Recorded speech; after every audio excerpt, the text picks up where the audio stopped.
To Amoret Gone from Him. Poem by Vaughan.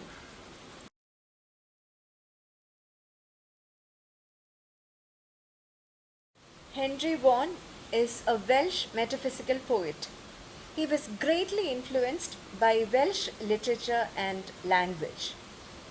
He is best known as a religious poet who followed the metaphysical tradition of John Donne and George Herbert.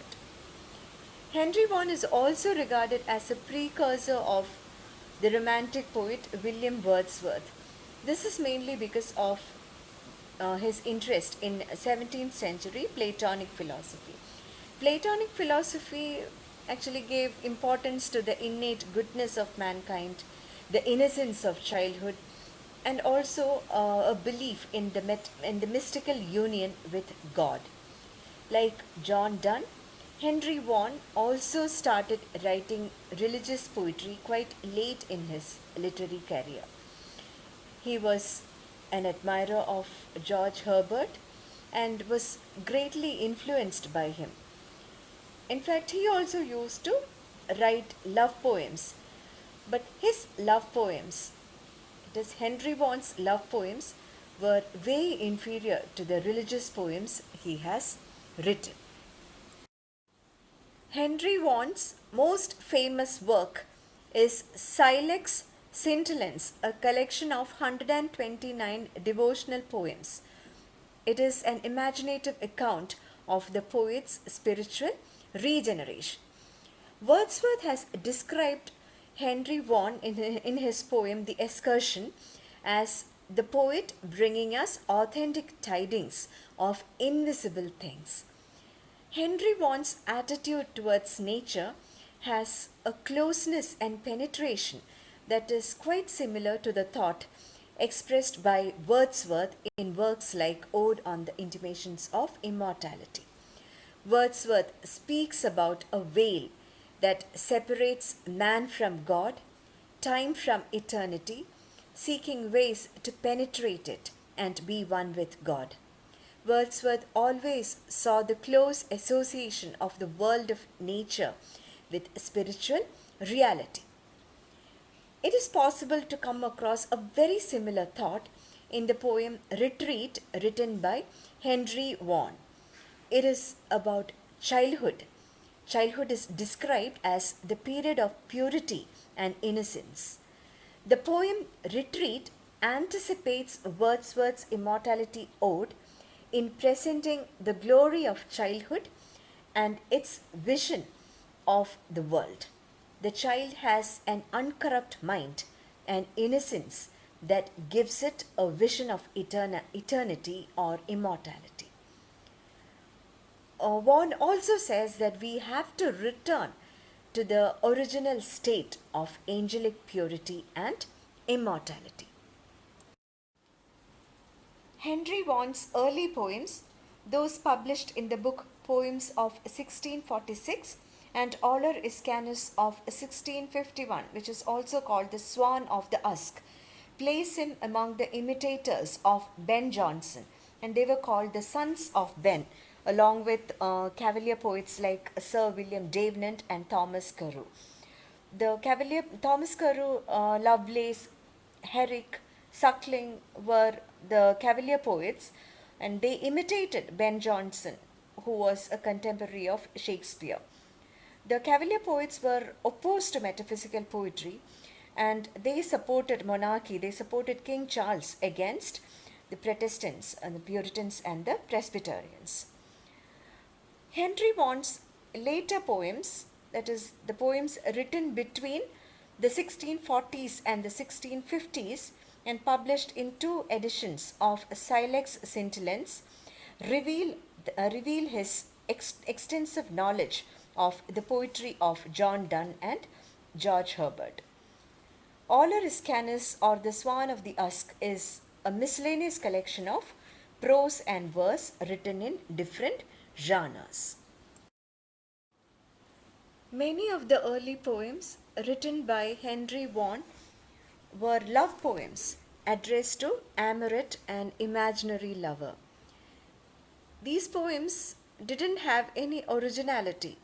though they were pleasant and perfect poems. Henry Vaughan was a skillful metrist, and he was an expert at creating different effects through a variety of verse forms. But then we cannot blame Vaughan for this lack of originality, because he was just expressing the general sentiment and images that were typical of the age in which he lived. Even in his love poems, the passion is strictly platonic. He is attracted to the lady's soul even when he complains, like the Cavalier poets, about his lover's insensitivity and unyielding nature. Cupid, the god of love, figures in many of his lyrics. Now, this is mainly because of the influence of writers like Ben Jonson and Thomas Randolph. This is something which Henry Vaughan himself has admitted. Vaughan also employed a lot of cosmological metaphors in his poems. As I mentioned earlier, Henry Vaughan has written a number of poems, love poems, addressed to his imaginary lover Amoret. A Song to Amoret is a well known poem written by Vaughan, in which the poet addresses Amoret, his beloved, and tells her that if he dies, she will never find another person who will love her more than the poet. To Amoret Gone from Him is another love poem in which the poet expresses his love and longing for his beloved who has gone away from him. To Amoret Gone from Him. Fancy and I last evening walked, and Amoret of thee we talked. The west just then had stolen the sun, and his last blushes were begun. We sate and marked how everything did mourn his absence. The poem begins with fancy, or his imagination personified as a companion who is taking a walk along with him late in the evening. Now, this could be a symbolic representation of the poet being deep in thought about his lover Amoret, who has probably left him. Amoret is the object of his thoughts, and the last blushes refer to the red color in the west as the sun prepares to set. So this brings memories of this brings images of lovelorn inanimate objects to the poet's mind. So we sate is an archaic usage for the past tense of sit. So as the sun retires at night, his absence is mourned by all the objects of nature, the different forms of nature. The lifeless forms of nature are all personified in the lines that follow.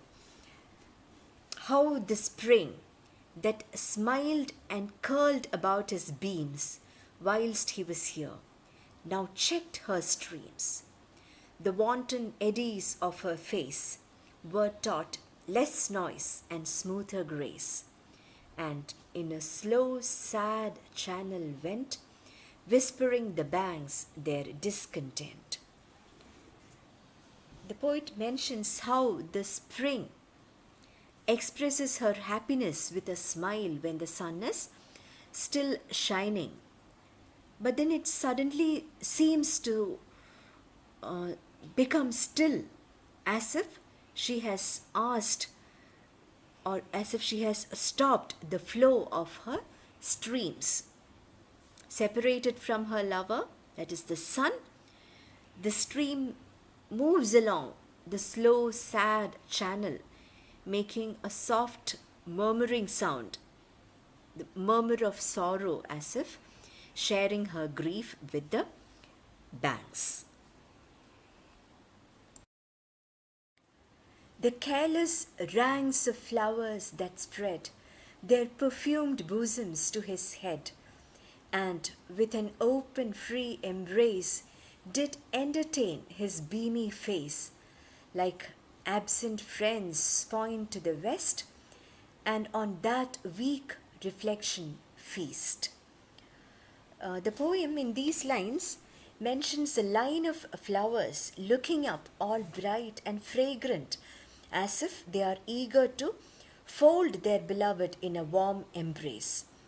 But suddenly the flowers turn dull and gaze admiringly at the west to catch or to feast on the last few moments of the glow of the setting sun.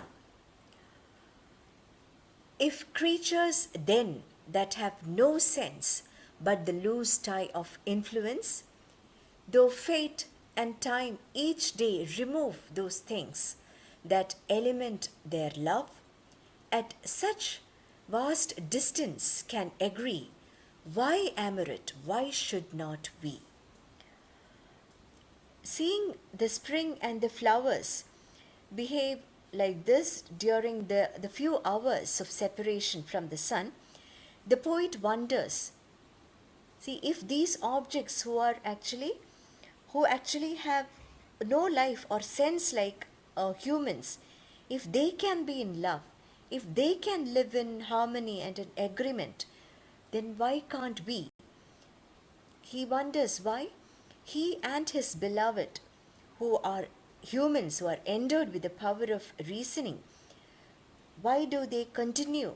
Why can't they continue to show the same love and consideration, even to show the same love and consideration that these objects of nature have when they are separated by distance?